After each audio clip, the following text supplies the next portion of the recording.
On Second Shot, we tackle 2 new headlines every week to find out what kind of wisdom the world is dishing out today. And we want you to be a part of that. When you see a headline you want to take a second shot at, or if you're looking for advice, or just want to tell us what you think of the show, email us at secondshotcast@gmail.com. If you like what you hear, rate us on iTunes. This helps us move up in the ratings so more people will see us. And if you want to hear more, subscribe to the show so that the new episodes will get straight to you every single Friday. We love you. Thanks for listening and enjoy. Heath Oaks is a millennial mogul whose ignorance on fire led him to fail his way to success. Jenny Anchondo is an Emmy award-winning journalist whose sharp eye and biting wit have led to her storied career in television.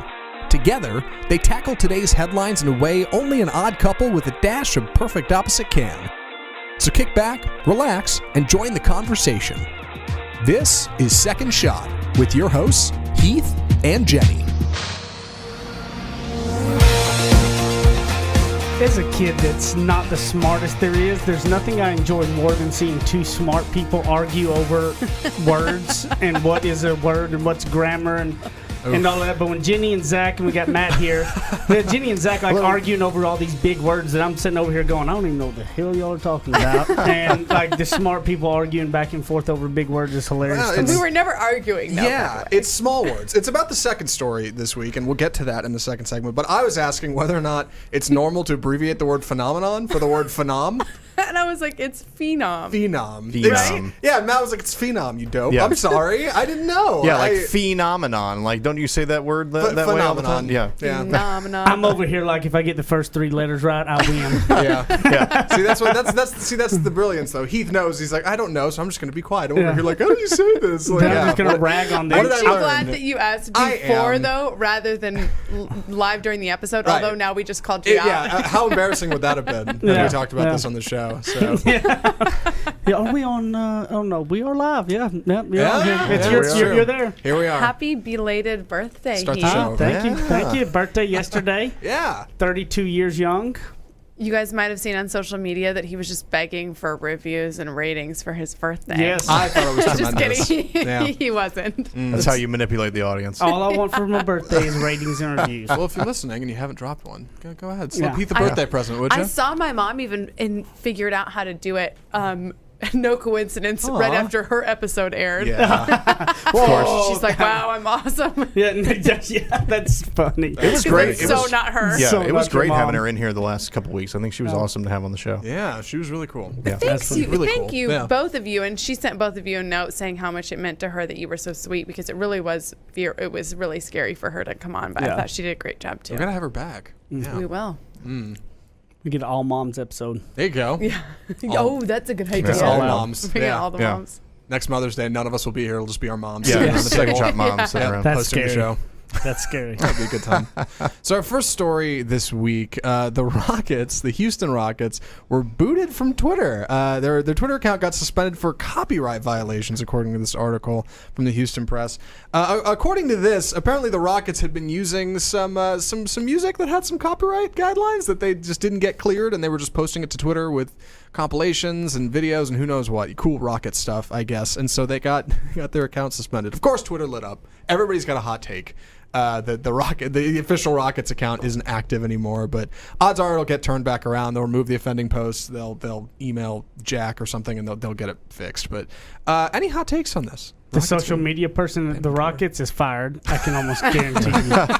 Because when you think if you're running an organization, social media of that size, the number one thing is looking at, no copyright laws, Yeah. right? Like you're not gonna just that person's fired. They're looking for a job. The number right one now. thing is Yeah. to not get banned. I would have to think. I would have to say Yeah. they're no longer have a job. Yeah, it's surprising because in my limited capacity doing anything involving like sports teams or anything, even to use images from official sports stuff, you have to get things cleared and you got to buy licenses. You got to get all that done. So you'd think an organization that is steeped in that, the Rockets, would know that and like, hey, we better get our music stuff fixed and know we have the rights to use whatever. And here we are. Well, these are things where TV stations have known these rules and laws forever and ever, and radio stations, etc. But now everyone is sort of their own TV station and their own radio station. So we're sort of like in this weird world where everyone is their own media entity, and there aren't people who took communications law working on your Twitter account. Right. You know what I mean? Yeah. Whereas a TV station likely would have somebody that worked on that.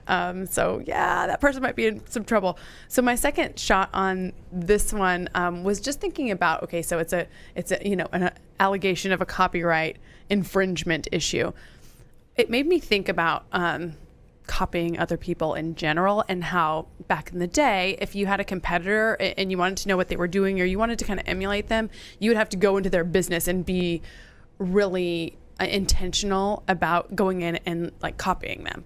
Now everyone's businesses, their storefronts are sort of online. Their storefront is their website, or their storefront is their Instagram page. It's really easy to become so influenced by somebody that you copy them and totally lose the reason that you got started in that business to begin with, or totally, it's almost like, people throw around the word authenticity right now, I think, because it's kind of hard to have, because everyone's just like recreating the other person and copying the other person.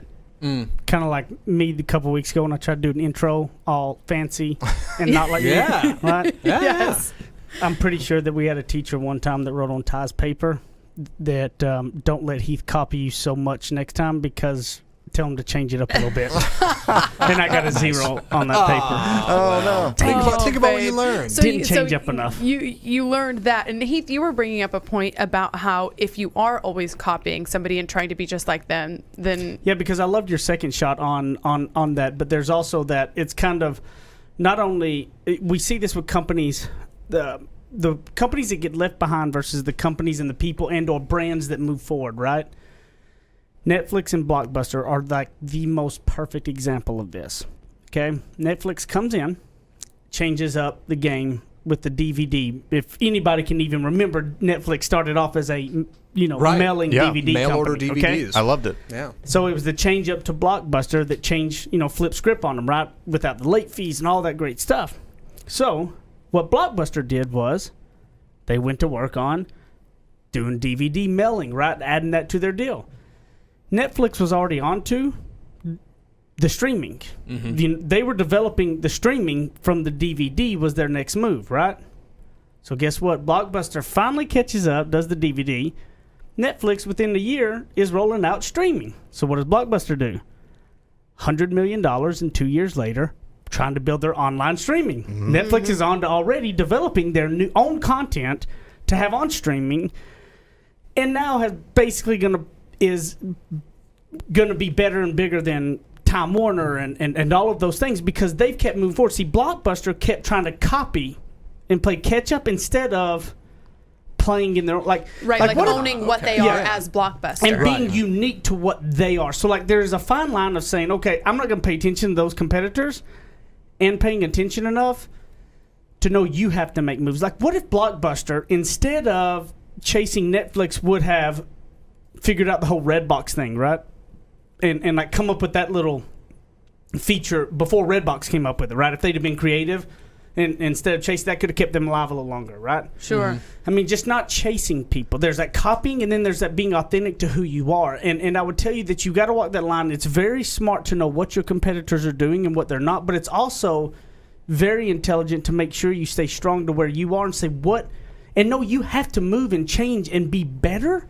Know what they're doing to know what maybe we can do. But if you're chasing another company or another brand and copying, they're already on to their next thing. You're already behind the game. Right. It's like that old adage of go where the ball's going and not where it is. Yeah. Like they were playing a game of chase and pickup rather than stopping for a moment and saying, okay, how can we actually be different here and not just try to catch up? Because they could have, if they spent a little time thinking, they could have been the ones that went forward with the streaming thing before Netflix got it under wraps, or been another competitor there, but they just languished too long in trying to catch up. Yep. Well, and it makes me think about the time Heath and I have referenced a couple times, I think, that trip where we had such little internet access, which mean that we, for that period of time, whatever it was, 4 days, we didn't really have the outside influence coming in. And he wrote so much of his book during that time. And I got started on so many of my favorite blog posts, and really some blog posts that to me were really wholly sharing of myself, as opposed to looking at like, what are the trends for blog posts right now? Okay, so we've got, body positivity and people are really getting into that. And we've got, anti-mom shaming. We've got these really trendy topics. And I could have looked at that. You know what I mean? If I was just scrolling, and then going and blogging, that's where your frame of mind is. And that's where you go instead of being truly inside. Like, for sure, my own thoughts. What am I genuinely being inspired by, and what do I actually want to share? I love to do some scrolling. Oh yeah. I love to do some scrolling. Who doesn't love scrolling? But when it comes to creative writing, or even just coming up with a caption, like even just something as simple as coming up with my caption on my own Instagram page about what I want to share, I have to be very careful about like getting ideas where, that's cool how they were able to do a bunch of enters and it made their spacing look cool, and maybe I can emulate that or learn how to do that. So that's one thing. But then totally copying someone's caption is another thing. Yeah. And then people aren't really getting to know me, which is the whole point of me putting myself out there. And I think that no matter what you do, that if you are, it is more important to put out exactly who you are, what you're doing, what's your brand, what you feel, and your thoughts. And nobody like that, then because it's better, in my opinion, because you're going to have some people catch on to that, right? Right. Versus the other is going to be trying to emulate what you think others want you to be, or what somebody else is, and trying to copy it. You're never going to go anywhere. At least on the other way, you may stay small or so forever, but you'll have more loyalty because it'll be truly who you are, which I think is 10 times better than the other. So I think in your branding, your advertising, and your company-wide, like Matt said, look at more where the ball is going versus what is that actual tactical thing these people are doing in front of you, and look at the ball in general and make your moves, make your changes. You have to evolve. You can't copy people. If you're playing catch up, you're already behind, and don't let that get you stuck and be Blockbuster, which is now out of business, and Netflix is the next biggest thing there is. So we'll be back in a minute for the second segment of Second Shot.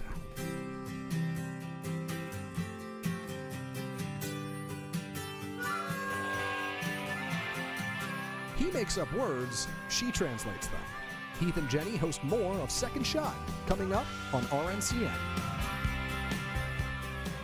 You guys have been listening to Second Shot and hearing us talk about it. You need to go pick up my book, Ignorance on Fire, A Journey of Failing Your Way to Success. You can get it on Amazon in a paper book. You can also hear this beautiful voice of mine in audiobook style on Audible or anywhere you're going to get your audiobooks. Guys, this book took a lot of time to put into it, and I believe it can really be some life-changing stuff to help you on your path to success. And hopefully you're going to fail your way to success just like I did. Ignorance on Fire, A Journey of Failing Your Way to Success. Amazon.com, Audible.com, audiobooks, paper books, everything. Get it, share it with your people, and I appreciate it. Thank you, guys. Go pick it up today.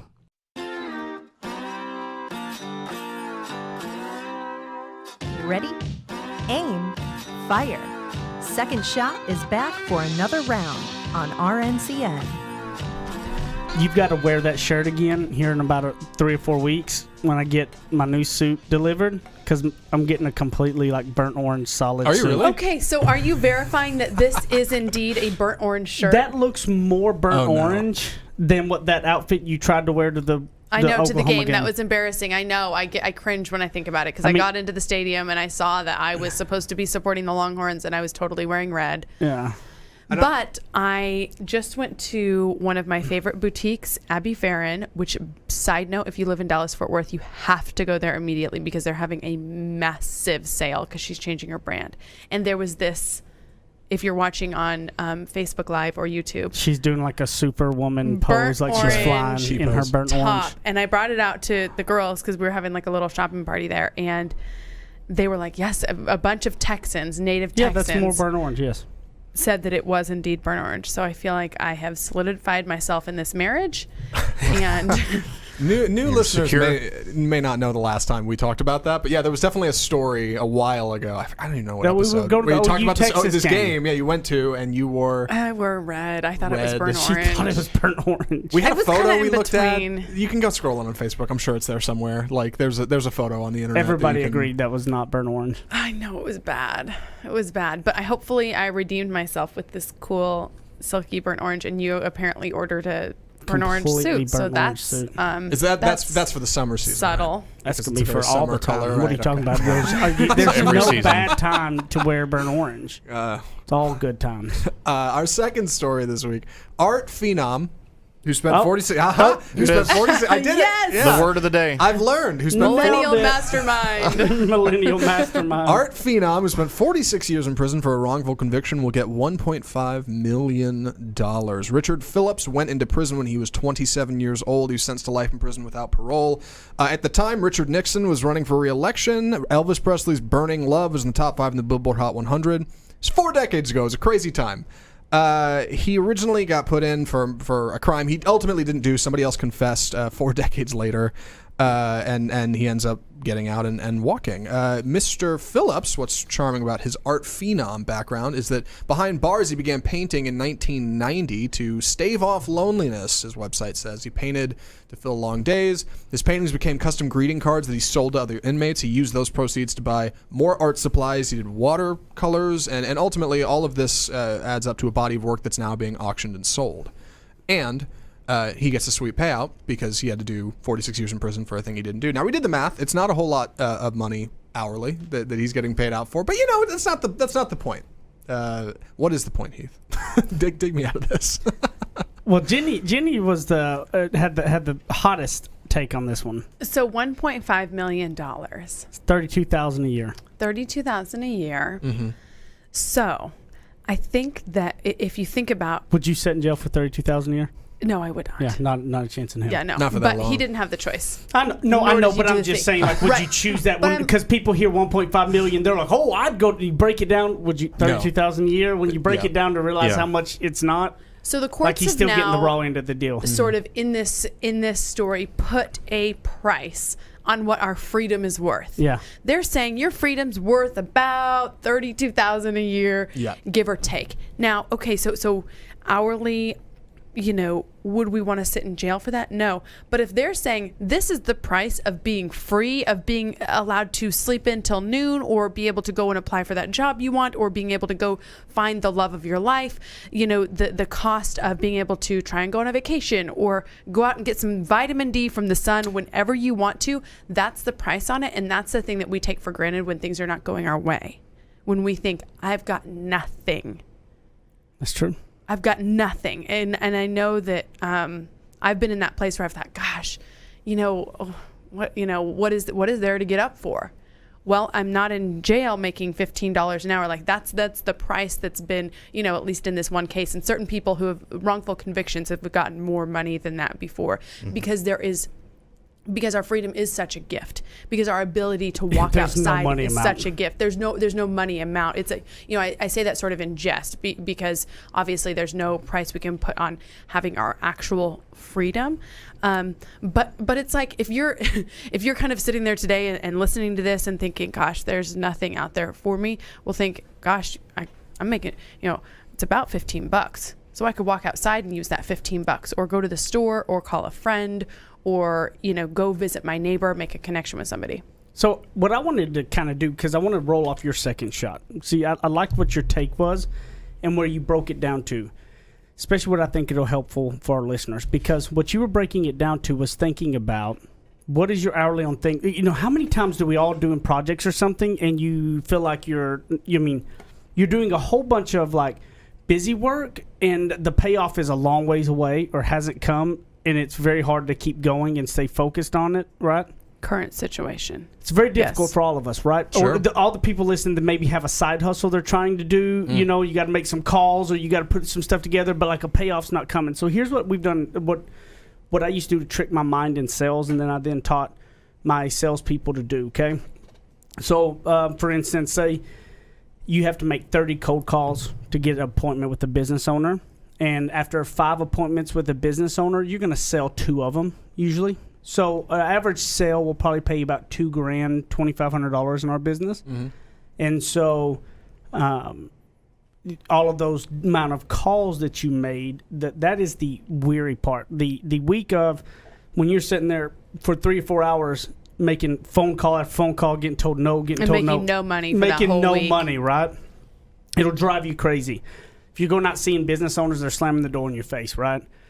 it would beat you down. Back in the day when I was doing it, it was selling individuals, and I had it down to a science of knowing what the average sell is. And when I would backtrack numbers, and I knew that every time I picked up that phone, it paid me $71, theoretically. Did I say that right?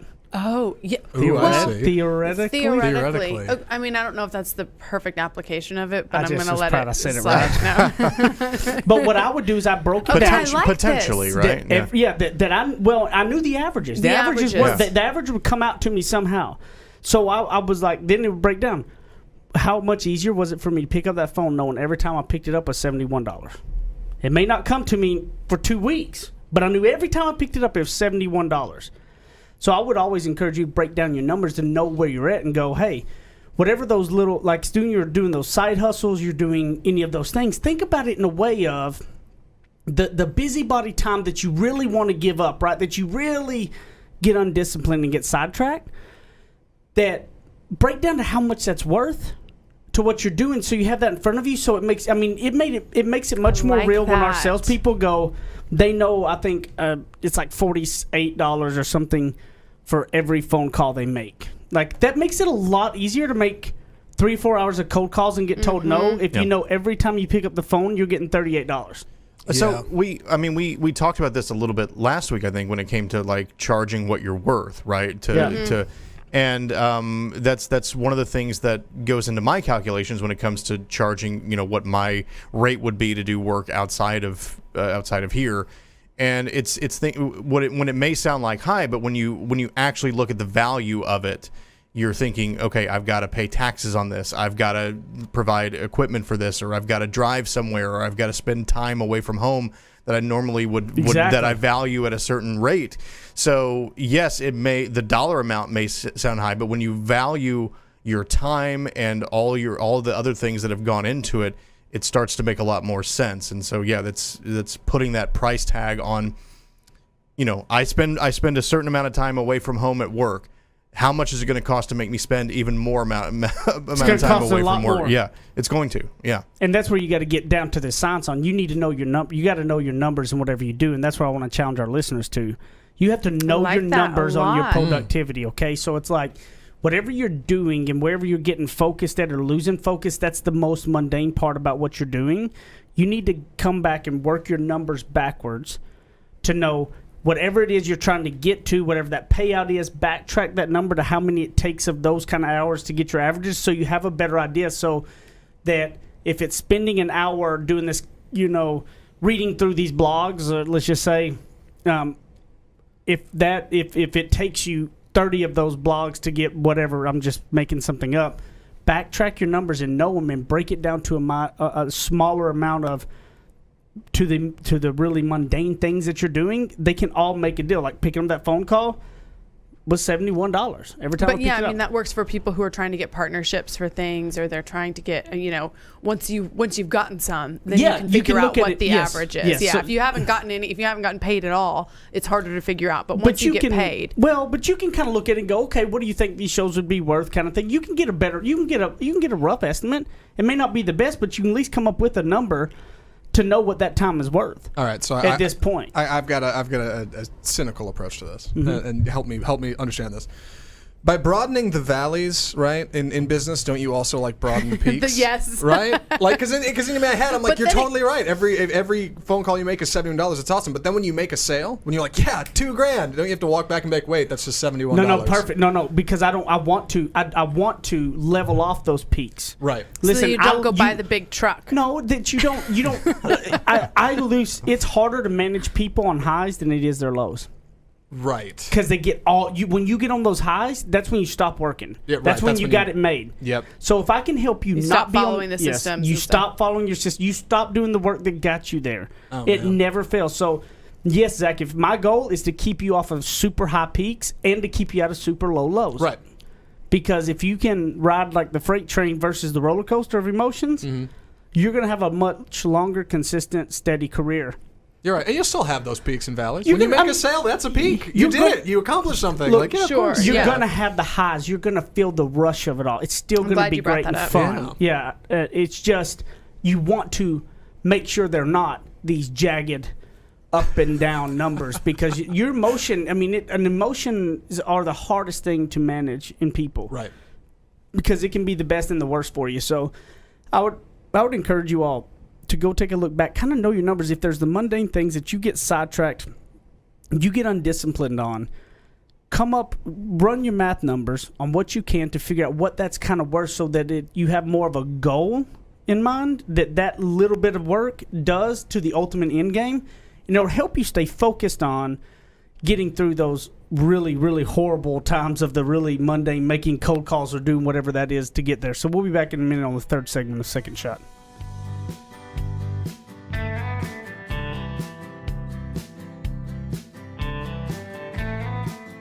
Now that's what I call ignorance on fire. More of Heath and Jenny still to come. To all of my friends in the great state of Texas, if you have not taken advantage, I have a way to save you a ton of money. I have saved over about $3,000 in the last year, and I have no hassle. Go to EnergyOgre.com, put in the promo code SECONDSHOT. Now listen, promo code SECONDSHOT, and you're going to get a free month just for signing up and saving a ton of money. So don't be crazy. Stop sitting around talking about is this the real deal, and go do it right now. EnergyOgre.com, promo code SECONDSHOT and a free month. Thanks. Go get it now. Run. Kick off your boots or suit up. The choice is yours. Welcome back to Second Shot on RNCN. So I guess my wife just wants to use what we talked about, my birthday present for this week for everybody is to go leave a rating and review wherever you listen and share this with your friends and family. And my wife's birthday gift to me was to want to make fun of me on the podcast this week. Okay. I guess. It's a gift to all of us. There were some other things too. Yeah, it's true. It's a gift to the world is what that is. So here's this other story we've got. There's an incredible NCAA 400-meter hurdle finish that was going viral earlier this week. This is College Station. Before the start of the Texas A&M Aggies maroon and white spring football game. There's a sprinting race, right? There's some track and field events out there, and in this sprinting race, 400. I can't wait for you to get your sports broadcaster job. Yeah.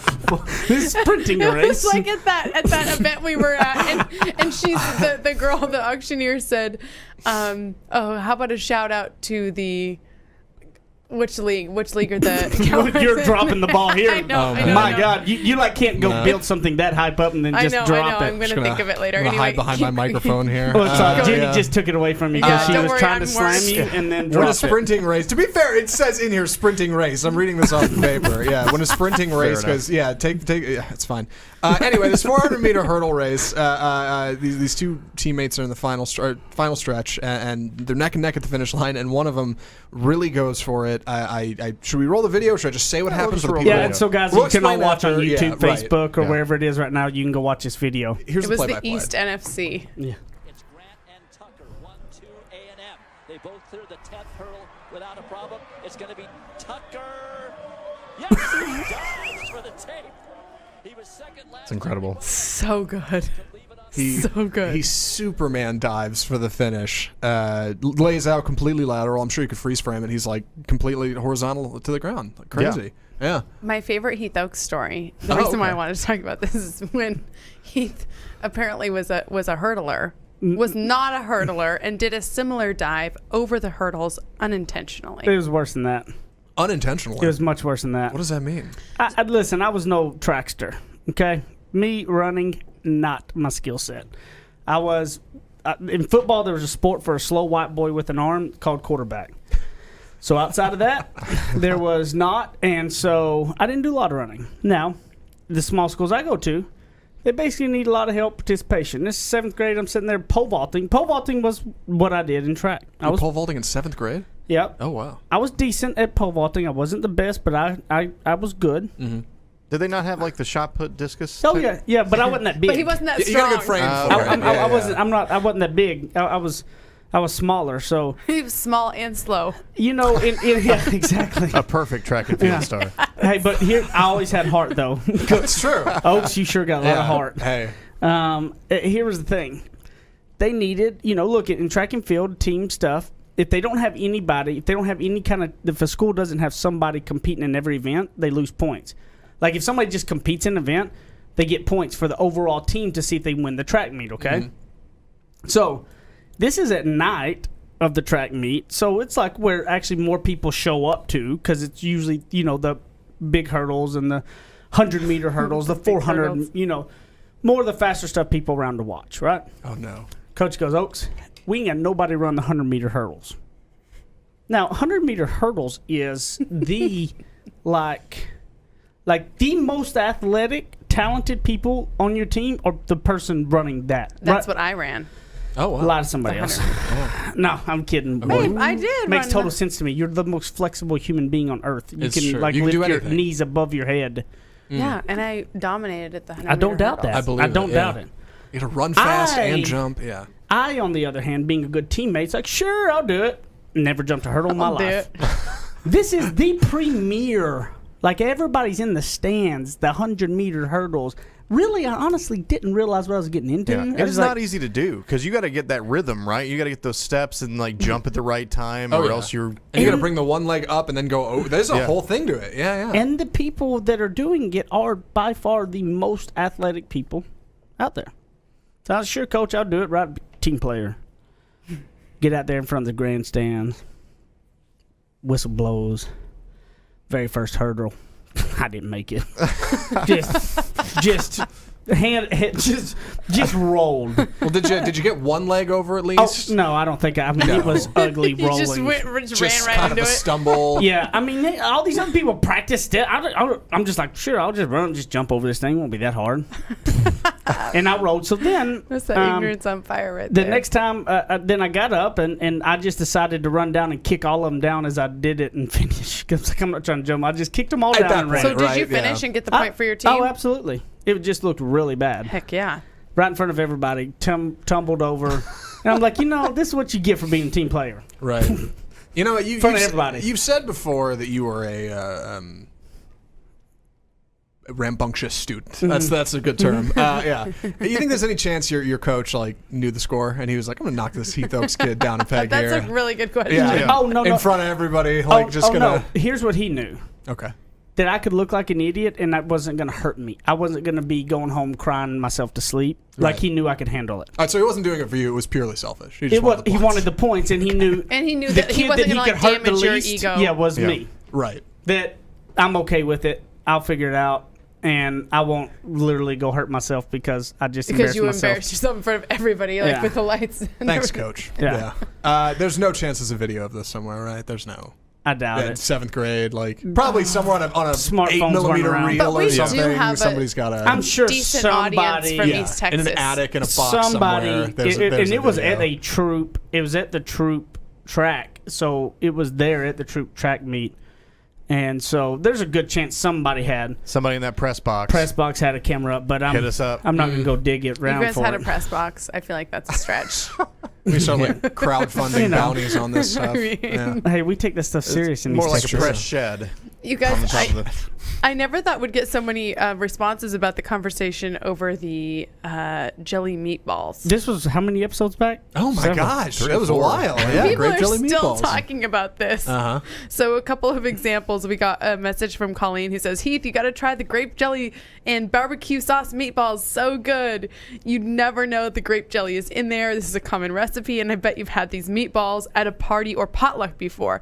Give it a try. I bet you'd like it. So what she's saying is, we've probably all tasted these, but didn't know they had jelly in them. Yeah. And that's why they were so good. Okay. But see, that's what I got to know. A lot of times I can't know what's in stuff. If I know what's in stuff and eat it, like I can't do it. Like throw ya. your vegan cupcakes for your birthday. Yes, Whoa, my wife tricked me vegan with some cupcakes. vegan cupcakes. Oh. They were That's actually dirty. very Pictures, good. please. Oh. No? They were actually very good. Maybe. Yeah, I'll show you guys. I did. You know what? I should have brought some in. I'm so No, mad you at shouldn't myself have. for not Those bringing are for some me. in. Those are for me, not for them. What are you trying to do? Well, wait, I made like a lot. I made I 12 know. of them. Well, it doesn't hurt that I'm going to eat all 12 of them. It's gonna happen. I'm just not sure if Heath's like feeling guilty about something and is sort of being nice about the cupcakes No, they to be were nice actually and very make me good. feel good, or if, Would I have ate 2 of them last night? Really? Well, would I not just say one to make you feel good? Think Hey, about it. Okay, for the rest of us, producers and audience and otherwise, paint us a picture. What are we talking? Chocolate, vanilla, icing on these things? What are we- Icing. yes, what are, sprinkles? vanilla with icing. Okay. They're also, we just watched this documentary on organic and non-GMO foods, and we are on like a tailspin of Like just understanding what all that means. understanding what it means, because I mean, you got, what was the name of that? Yeah, I was gonna say, I documentary? got would Secret love- ingredients. I need some health stuff. You Back me up guys, here. Secret Ingredient. It's called Secret Ingredient Movie, and it might even, I'm not sure if it's free now, but it's only $3.99. It really gives a great understanding of what it means to be organic, what it means to be non-GMO, which crops are more likely to have been sprayed, and I feel like this is in a political Well, but discussion the right problem, now. the reason why but- you need to do it yourself is because it has become such a politicized thing. Like me and Jenny, for instance, both would just always turn our nose up to all of that because we're like, oh yeah, that's just those people trying to get stuff riled be up, etc. anti-farmer Yeah, or whatever. be anti this company or anti that So company. we decided to go do our own research and learn ourselves. And when you do, it's funny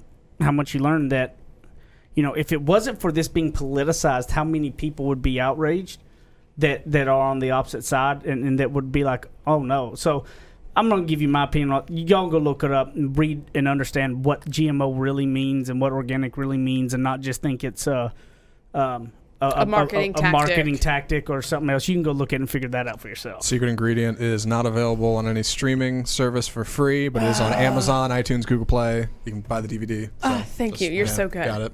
Bummer. So- I was hoping it was on Netflix. It's okay. So I also got a message from my brother who lives in France, and I didn't know that he was still listening to the podcast. Oh. So he says, "Oh, geez, Jen, I should have been a guest when you started talking about jelly with meatballs in a crock pot so I could defend it, and mole so I could explain it." So apparently I did not explain mole correctly. Oh, And no. apparently my brother, who, by the He's way, a now chef. works as a chef, has something to say about this. His food is sensational. So it's interesting that we're getting... I think Everybody's on board with grape jelly. People from Seems all like different it, yeah. backgrounds and Let's give it a shot. cultures are loving the grape jelly meatballs. It's interesting to me. I just never would have thought that would be it. Yeah, maybe I missed it, but did somebody hit us with the correct recipe on how to do this? I was gonna No, say, but I for wrote me- my brother back and said, "Well, please inform us, because So we'll share it in the we can Second issue Shot a correction." Yeah, Facebook there you go. group. Everybody go in the Second Shot Facebook group, join it, and we will get that recipe out there. And I'm excited too because we got in about 2 more episodes from now, I think 2 Yeah. or 3 more episodes. We're gonna have a new guest come in and talk about some The Enneagram. some enneagrams and personality tests and all those kind of things. It's gonna be pretty cool little Yeah, that'll be tidbit to fun. take back for it all. So leave us a rating and review just for my birthday. Share it with your friends and family to just show us you love us. You know, Well, and it just helps more people get the positivity and find out about us. absolutely. So where can they find you? JennyAnchondo.com. And on all social media platforms, Jenny Anchondo, except for Twitter, which is Jenny Anchondo TV. At Apple Zackintosh on Twitter. I'm not on Instagram much, but I'm on that Facebook group, facebook.com/group/second Yes. shot. Come hang out. It'll be a good time. As always, you can find me at Matt Stoker. Oh, excuse me. Matt Stoker Nope, 1. wow. Matt Stoker Drop 1 the ball. on I did. My one thing I had to pull off today. Matt Stoker 1 on Instagram. You can see pictures from the Pet Expo where my dog got his caricature made. It was awesome. Oh my gosh, I cute. loved it. At Ignorance on Fire, at Heath Oaks, Instagram, Twitter, LinkedIn, Facebook, all the good stuff. See you next time and love y'all.